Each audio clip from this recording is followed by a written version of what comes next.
Market to Market is everywhere you are. Subscribe to Market on YouTube, find us on the PBS video app to stream on demand, and add our 3 podcasts on your favorite podcasting app.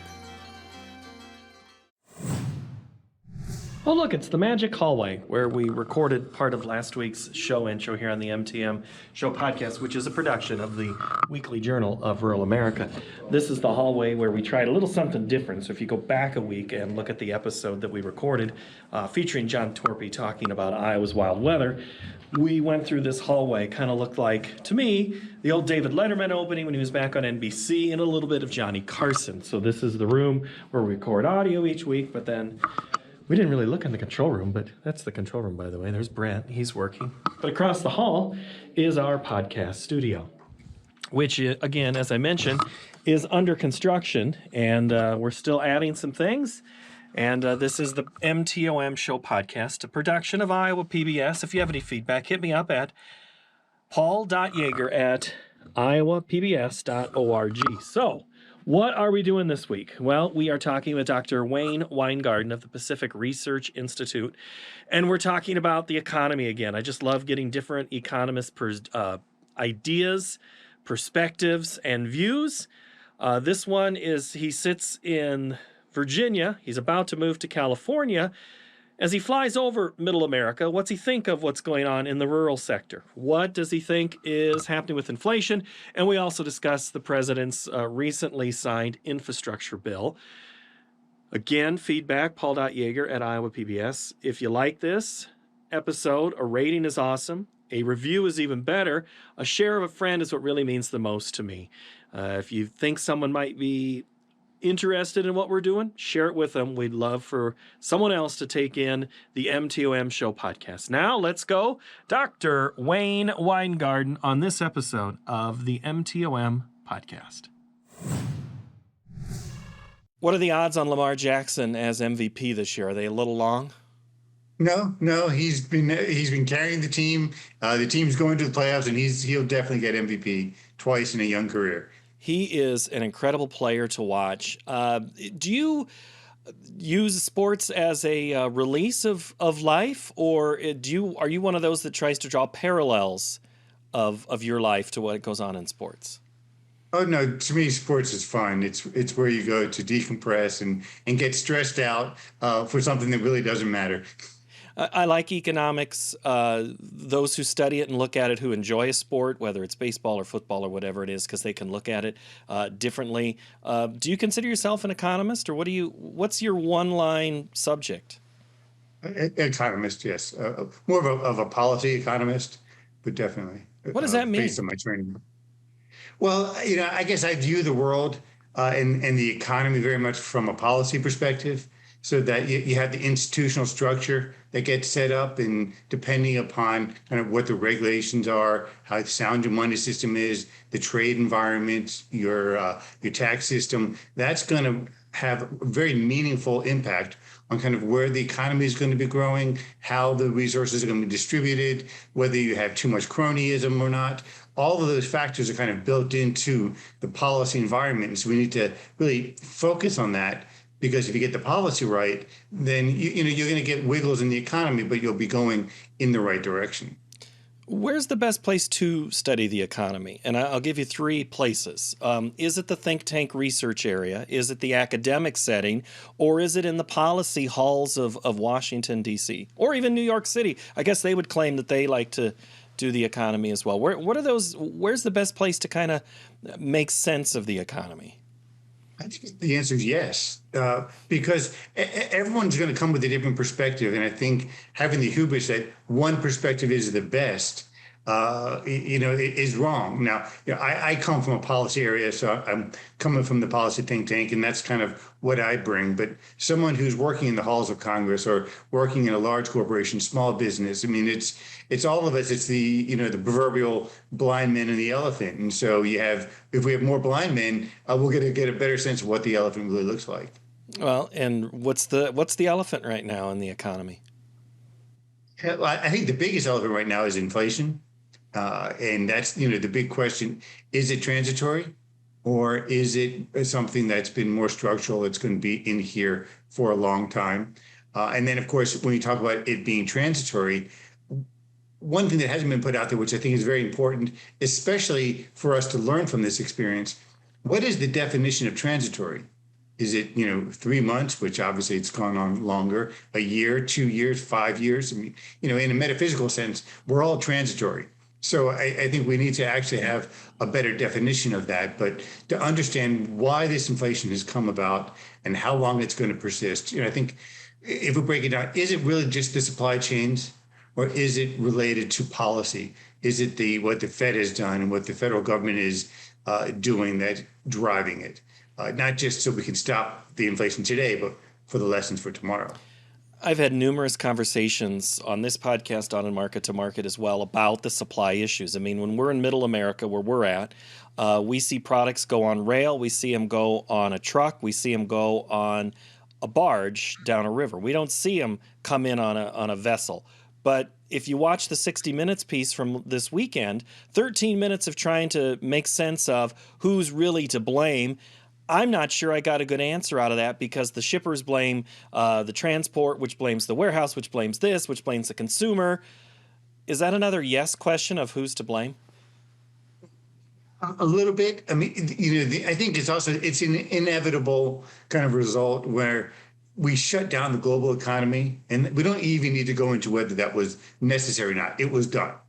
And when it was shut down, turning it back on, it's not just turning on a light switch. It's like one of those buildings where you've got to, go down to the basement, hit that complicated switch and shove it up and push all sorts of other buttons. I mean, it's complicated. And, so it's, to some extent, bottlenecks were an inevitability. It's not an inevitability many people foresaw. I didn't foresee it. But looking with hindsight, I think it was very clear.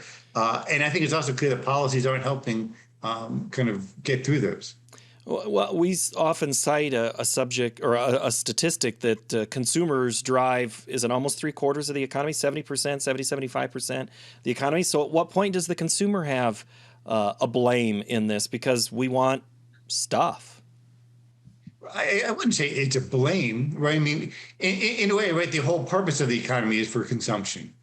Right? Either we're going to consume today or consume tomorrow, but the whole reason we go out to work is to take care of ourselves and our family and maybe have some nice luxuries on the side. But that's the whole purpose of everything is for us to consume. And so, especially after long lockdowns, I think it makes a lot of sense that people want to go out. They want to consume. They want more products, go to concerts and get back to life. So I think it makes perfect sense. And so, and to the extent that we work through the bottlenecks, it'll be a temporary phenomenon. It'll be something that, we can talk about next year, like we talk about being locked in the houses this year.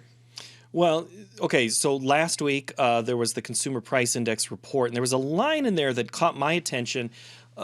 Ties to what you just said. The going to buy goods and services, or goods versus services. There was a line in there that said we're still buying stuff. We're not going to things. We're not going to concerts. We're not going out to eat as much. We're not taking in the services. Did you read that same part of that report? I did, and I think this is part of the transition back. And we do still have restrictions in areas. We do have people who are going to be fearful, and so it takes time for all of that to work itself back through. So in some ways, I think that's logical. And especially as we go into winter months, that may become more exacerbated, right? As it gets colder, and if COVID does kind of spike back up, there may be people who are much less willing to go into restaurants. There could be more restrictions. So, I mean, I think that type of dichotomy could continue or worsen. We often discuss in our market analysis segment about the price of beef and pork. But we look at the cuts of those meats, and it depends on if we go to the restaurant, there's the restaurant cut of meat, then there's what we get at the grocery store or wherever or the meat market or wherever it is. Have you noticed any changes from an outside ag perspective? I mean, again, where I'm at, I'm heavy ag. From your vantage point, how do you see that discussion? we don't get into that type of depth. So I was actually learning from you in that. I mean, we do see differences across, that what we've seen beef. Those prices have been spiking much more than chicken, and so those types of relative price changes have been occurring, which is an interesting question, and how will those respond? To some extent, you would expect it in terms of cost of production.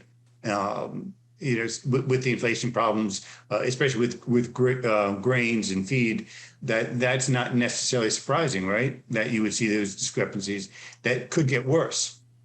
Oh, yeah. I mean, we could, given not quite your area, and it's not mine either, for the sense of it's hard to make sense of the packing house door and what's going out. And I mean, they were one of the first things we noticed was the food supply issue of we can't get the worker in to process the food that was immediate.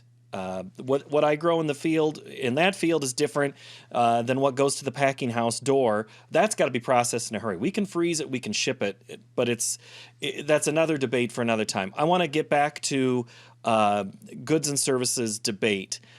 Do you think is there a magic balance and a time frame of getting back to having those two where we can ungum some of this supply issue? If you mean magic balance in terms of when it happens, or Yeah.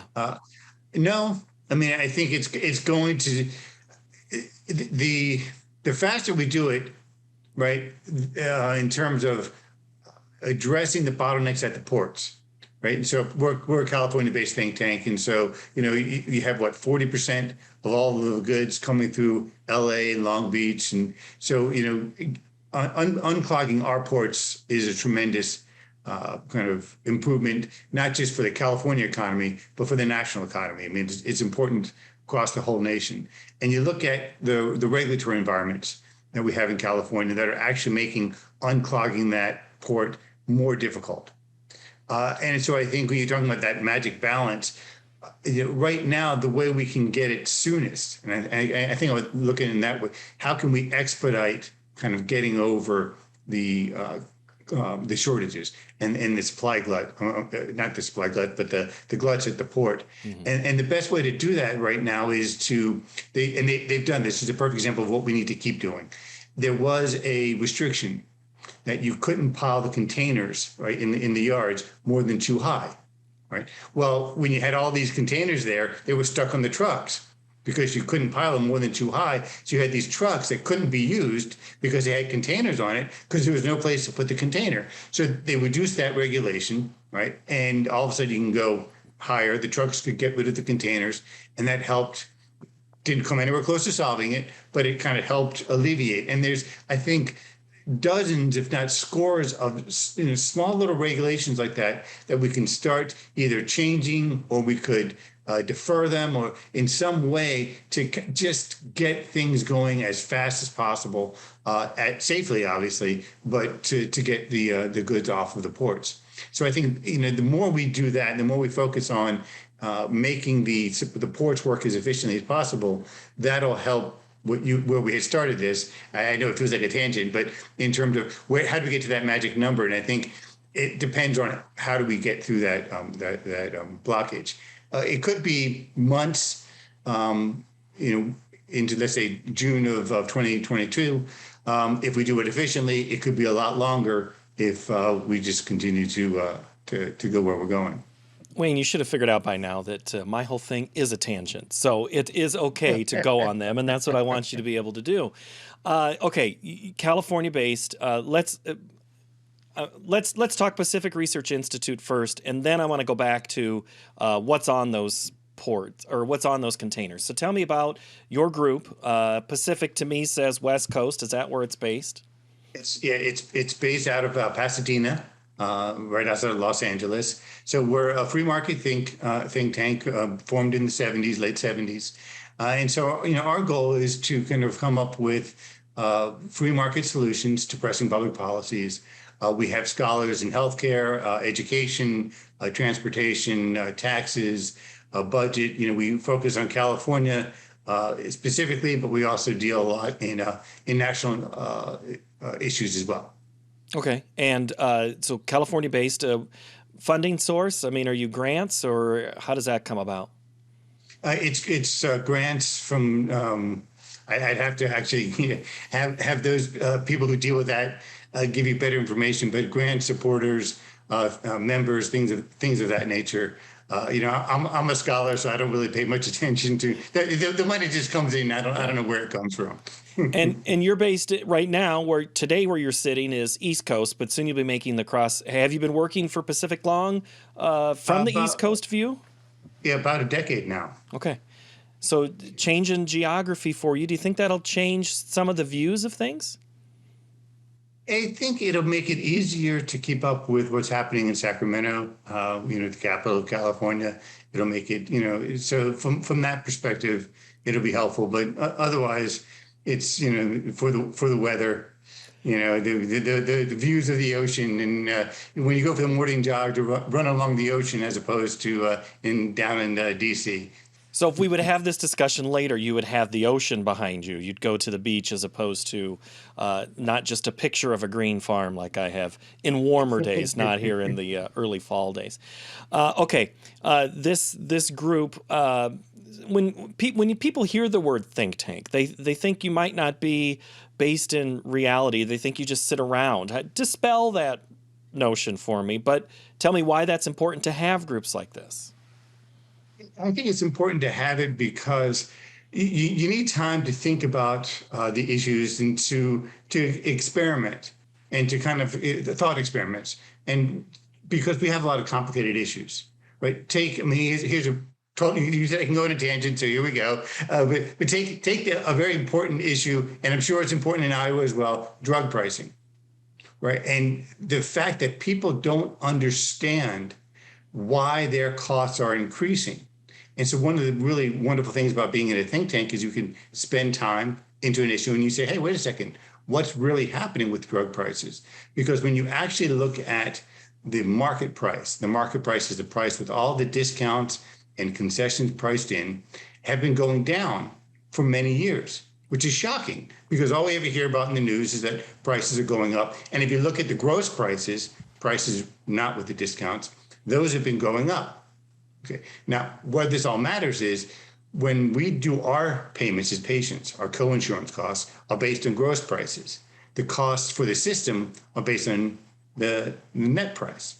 So what you have now is systemically, the costs aren't going up. But from a patient perspective, more and more of those costs are being shifted to the patient, not on the insurer or the other area. So what does this mean? Well, drug pricing affordability is an issue because of that cost shifting, right? But drug price controls isn't really going to affect that. It's so that we need to actually fix the supply chain, not impose price controls. And again, to bring this back down to the question, being in a think tank gives us the ability to kind of spend some time, kind of really understand the complexities of what's going on, and so come up with meaningful ways. Again, going back to the drug example, we want to promote innovation and we want to promote affordability.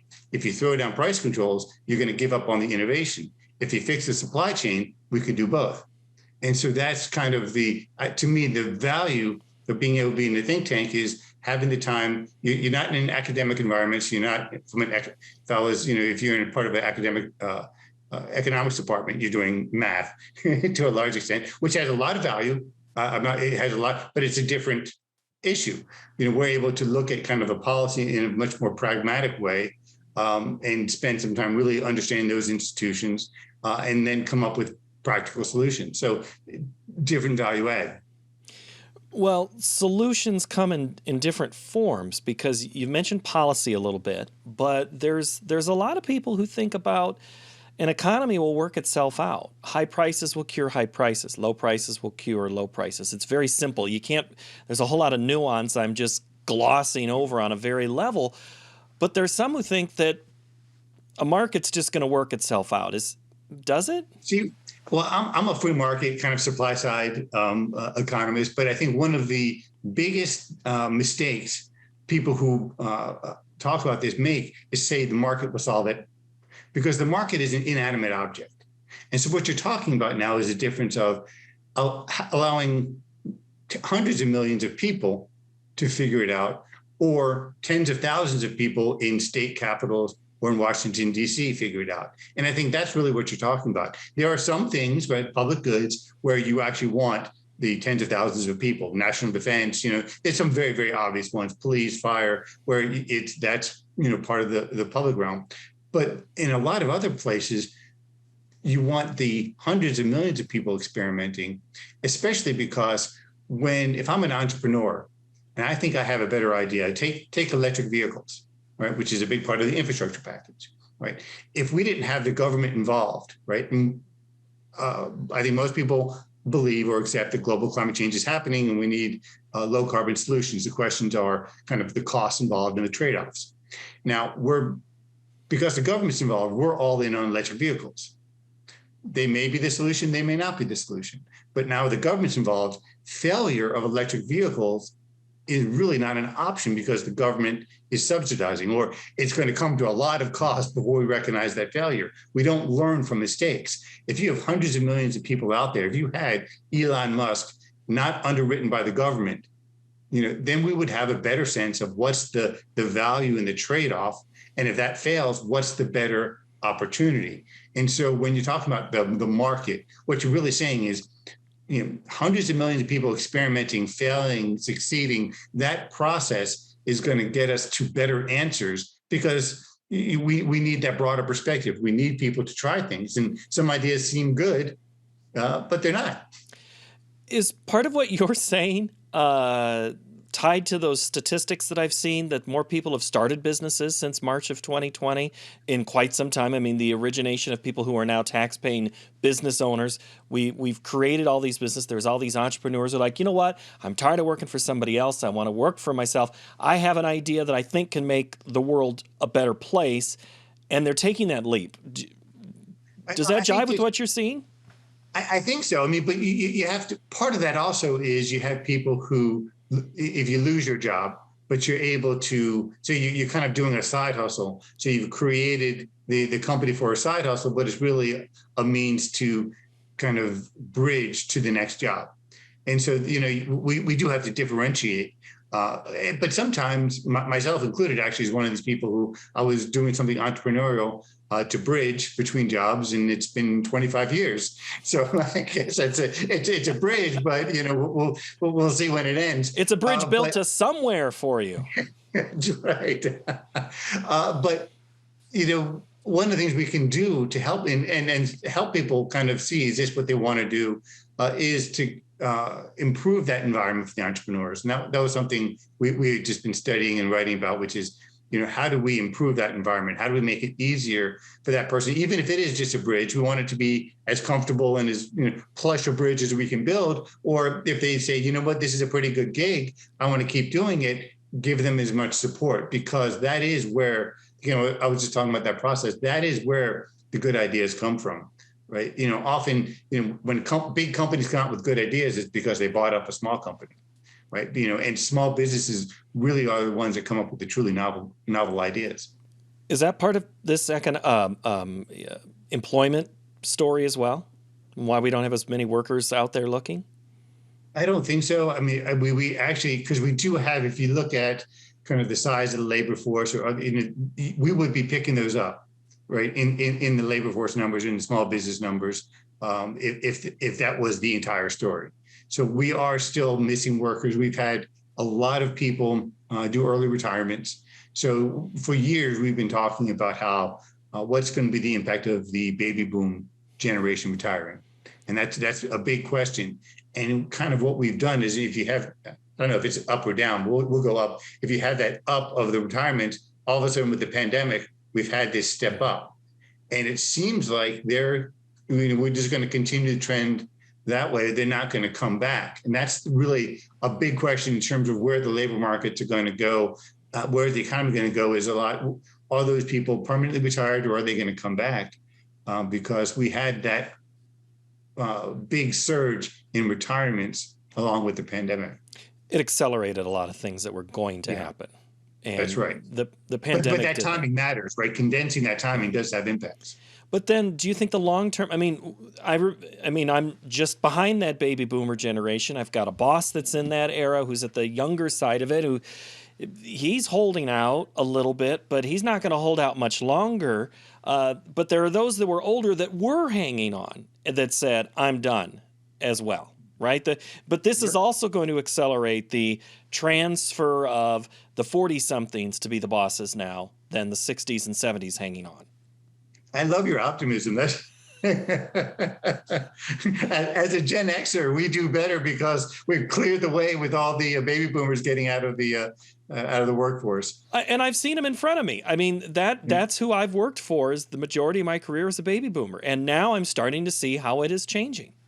Yeah, no, I think there's definitely that phenomena going on. And, in a way, they're all challenges, right? And so how we respond to the challenges is going to determine what happens. I mean, nothing is, I'm not a fatalist in any way. And I think we've seen if you have the right environment, people can be enterprising and work around whatever obstacles that are out there. But I also think, and I'm drawing on personal experience here, there are people who can enjoy retirement, and there's people who want to have a second, third, or fourth career during retirement. And if that hasn't changed, I think there is still a possibility that a sizable share of people who retired early are going to come back. And so I think there's going to be a balance. Now, they will come back differently, right? And you were talking about people starting businesses, right? And I haven't seen the statistics on this, but it would be interesting how many of the people starting businesses are that baby boom generation that are going to, instead of doing retirement, are going to do semi-retirement. And so there'll be more advisors, consultants, as opposed to kind of sitting in the big offices. So, we're really in a very exciting time because the nature of work is changing. And so there's a lot of opportunities in that and obstacles. We have a baby boomer in the White House, and he has signed a bill this week as we tape this, infrastructure, massive bill that our generations are going to benefit from, but also have to pay for. Is that infrastructure bill responsible? I'm going to say it's not responsible because it is excessive and it's wasting a lot of money. I mean, I sighed and I paused for a second because we do need infrastructure investments. I think it is important to recognize that much of the nation's infrastructure is privately owned, right? Broadband is owned by Verizon, AT&T, T-Mobile. I mean, you have railways and things are owned by private companies. So you actually have majority of our infrastructure is privately owned. And so if we want to encourage investments in that, we need to encourage private investment. And that's actually about 65% of our infrastructure. So I think that's something important that we need to recognize. We also need to recognize that when we're spending the money that has been allocated, and even in Iowa, right, especially Iowa's roads are bad, but I think the Society of Engineers gives them a C or C minus, but bridges, I believe it's bridges in Iowa, get a D, right? So, I mean, there's and there's a lot of bridges. We got a lot of them. Oh, yeah, huge per capita. I think we might be the highest in the country. Right. And so there is a very sound reason for there to be that investment in those bridges, right? But we're going to buy American provisions, which is going to increase the cost. We're going to force labor union only, so that's going to increase the cost. There's going to be politicization in terms of where we're going to spend the money first, as opposed to prioritizing the bridges that are, in most need and are most important, right? We really have those. If we look at kind of those two criteria, that should be a consideration. And it's not about jobs, right? And I think that's the other mistake that we're making. We think about this infrastructure package and we're talking about the jobs it's going to create. And the jobs it's going to create doesn't matter. Right? What matters is we have the assets that the people of Iowa can use in this instance, that they have a better roadway, so more reliable, expand where it's needed so farmers can get their crops to market faster. Crops can, especially if you look at organics and being on the coasts, right? Organic food is all the rage. Mm-hmm. And how can we get that so Iowa farmers can, get more sales. And those are overpriced. I can guarantee you those are overpriced. So, there's all sorts of opportunities that arise when you focus on building the infrastructure efficiently. And that's the value. The value is having that beautiful bridge that's safe. If we maintain it well, 50 years, and it's going to serve the people of Iowa well. That should be our focus. And there's, and that will, if we do it, even if we do it poorly, we will get some decent investments out of it. And those investments are important. The thing is that we're going to be wasting a lot of money, and we're going to be spending money in areas. Again, we're going to spend $15 billion on electric vehicles and charging stations.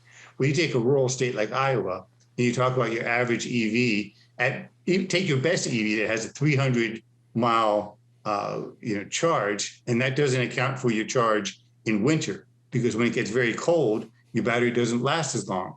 So we're spending a lot of money on a product that's of no value to people in Iowa. True on that electric side, but I can think of 2 or 3 electric owners right now who were early adopters and wanted to be a part of it. And it's always been fun over the last 15 to 20 years to hear them discuss what their challenges have been. Speaking of challenges, this is the road I grew up on. That's my home farm in northeast Iowa. On that road, within half a mile, is a bridge that was replaced on a gravel road. Another 2 miles down the road, a bridge that was replaced in the last 10 years. The other way, if you go to the east, there's a bridge that in no way, shape, or form would I go over with a heavy piece of machinery. And I don't know how many people go down that road with a heavy piece of machinery other than the spring and the fall. So I don't know, my home road, if that should be repaired or not because of what you were talking about. Is it safe? Yeah. Or would it make it safe? Yes. But is it the best use of dollars for the amount of people that are going over? Probably not. So yeah, we're going to have to figure out where some of this money goes, and that'll be a discussion that we'll be having over a number of years. Okay, I said we'd go back to the container ship as we close here.